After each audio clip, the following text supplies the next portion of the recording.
I'm Mulan Ma. I'm a senior at Okemos High School, and today I'll be showing you how to make your own comic. Let's get to it. The first thing you do when you have a comic is to make a rough draft. A rough draft is the first copy you make of something you want. For example, for a comic, I'm going to do a rough draft of my two characters. My idea for the comic is to make a knock-knock joke. So here we have a draft of the characters. So one good thing about comics is that you can draw anyone you want. So I just want to make my characters look different. So here's the rough draft. After making a rough draft, you can figure out what you want in your comic, and then you can keep adding details. And it's okay if you have to change something, because that's what the rough draft is for.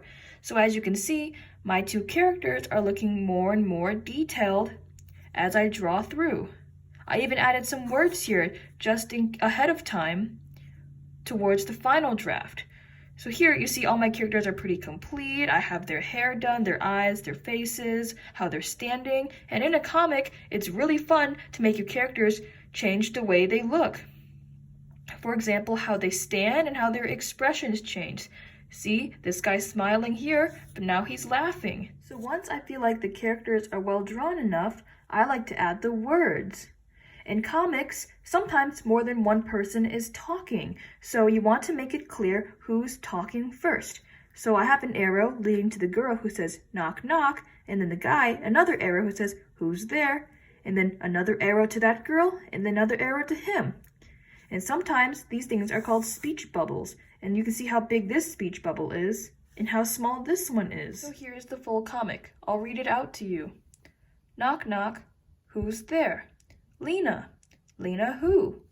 Lean a little closer and I'll tell you another joke. Ahaha! It's probably not that funny to you, but I think it's pretty great. And finally, what you want to do for your comic is to write your name. My name's Mulan, so there you go. And that's how you make a comic.